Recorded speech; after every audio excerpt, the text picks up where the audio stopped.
శ్రీరాముడు శివధనస్సు విరిచిన విషయం తెలిసిన వెంటనే దశరథుడు తన పరివారంతో మిథిల వైపు బయలుదేరాడు. అతనితో పాటు మహర్షి వశిష్ఠుడు, వామదేవుడు మరియు అనేక మంది ఋషులు కూడా ప్రయాణించారు. కొన్ని రోజుల ప్రయాణం తర్వాత అయోధ్య రాజయాత్ర మిథిల రాజ్య సరిహద్దులకు చేరుకుంది. దూరం నుంచే మిథిలా నగరం కనిపించింది.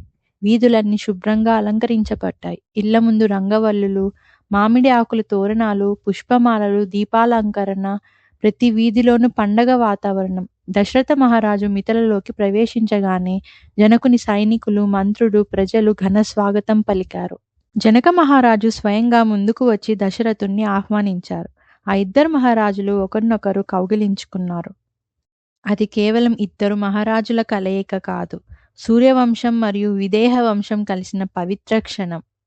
సీతారాముల వివాహం సమీపిస్తుండటంతో మిథిలలో ఉత్సాహం మరింత పెరిగింది. రాజభవనం అంతా పుష్పాలతో అలంకరించబడింది. వీధుల్లో మంగళ తోరణాలు కట్టారు. రాజభవన ప్రాంగణాల్లో యజ్ఞవేదికలు సిద్ధమయ్యాయి. అతిథుల కోసం ప్రత్యేక నివాసాలు ఏర్పాటు చేశారు. దేశం నలుమూలల నుంచి వచ్చిన రాజులు, ఋషులు, బ్రాహ్మణులు, ప్రముఖులు మిథిలలోకి చేరుకున్నారు. వివాహానికి కావలసిన బంగారం, వెండి, రత్నాలు, వస్త్రాలు, ఆభరణాలు, గోవులు అన్ని సిద్ధం చేశారు. మిథిలా నగరం ఒక రాజధాని నగరం నుంచి దేవతల నగరంలా మారిపోయింది. వివాహ కార్యక్రమాలు ప్రారంభించే ముందు జనక మహారాజు తన వంశ చరిత్రను దశరథ మహారాజుకు, అక్కడున్న ఋషులకు వివరించాడు. అదే సమయంలో మహర్షి వశిష్ఠుడు రఘువంశం యొక్క గొప్ప పరంపరను వివరించాడు. ఇది సాధారణ వంశ పరిచయం కాదు, ధర్మాన్ని కాపాడిన మహారాజుల చరిత్ర. మహర్షి వశిష్ఠుడు ఇలా వివరించారు: సృష్టికర్త బ్రహ్మ నుంచి ప్రారంభమైన మహాపరంపర. మరీచి, కశ్యపుడు, వివస్వాన్, అతని కుమారుడు మనువు. మనువు నుంచి ఇక్ష్వాకు వంశం ఆవిర్భవించింది. ఇక్ష్వాకు అయోధ్యకు తొలి మహారాజుగా ప్రసిద్ధి పొందారు. ఆ వంశంలో ఒకరి తర్వాత ఒకరు ధర్మాన్ని పాలనకు ఆధారంగా చేసుకున్న మహారాజులు జన్మించారు.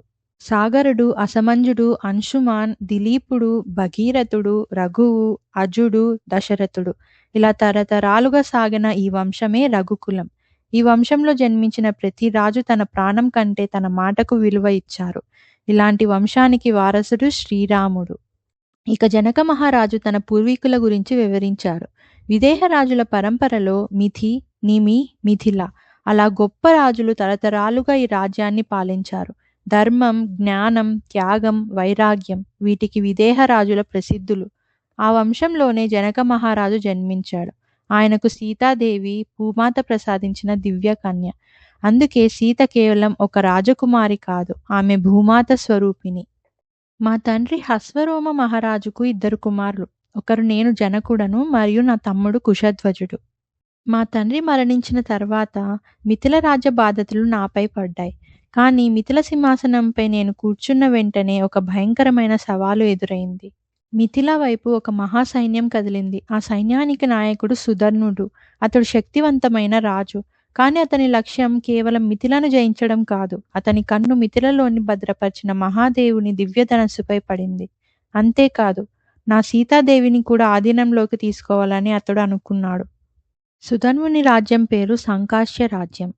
జనకుడు తన సైన్యాన్ని సిద్ధం చేశాడు. ఒకవైపు సుధన్వుడి అపారమైన సైన్యం, మరోవైపు మిథిలా ధర్మాన్ని కాపాడేందుకు సిద్ధమైన జనకుడి సైన్యం.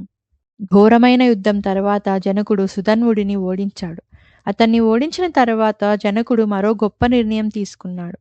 తన తమ్ముడు కుశధ్వజుడిని సంకాశ్య రాజ్యానికి రాజుగా నియమించాడు. ఇది కేవలం రాజ్య విభజన కాదు, ఇది తమ్ముడిపై అన్నయ్యకు ఉన్న ప్రేమకు, బాధ్యతకు నిదర్శనం. ఇరు వంశాల గొప్పతనం గురించి తెలుసుకున్న తర్వాత జనక మహారాజు ఒక గొప్ప నిర్ణయం చెప్పారు. తన కుమార్తె సీతను శ్రీరాముడికిచ్చి వివాహం చేయడమే కాకుండా తన తమ్ముడు కుశధ్వజుని కుమార్తెలను కూడా రఘుకుల యువరాజులకు వివాహం చేయాలని నిర్ణయించాడు.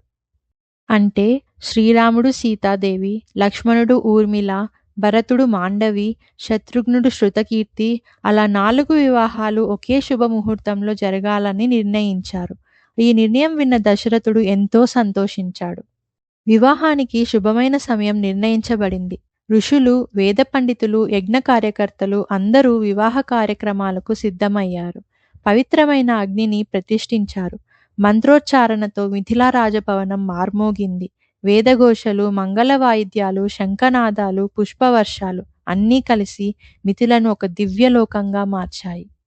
సీతారాముల ఆ దివ్య కళ్యాణం ఎలా ఉండబోతోందో ఈ అద్భుతమైన కథను నెక్స్ట్ వీడియోలో తెలుసుకుందాం. అలాగే మా ఛానల్ను ప్లీజ్ సబ్స్క్రైబ్ చేయండి. అలాగే లైక్, షేర్ అండ్ కామెంట్ చేయండి.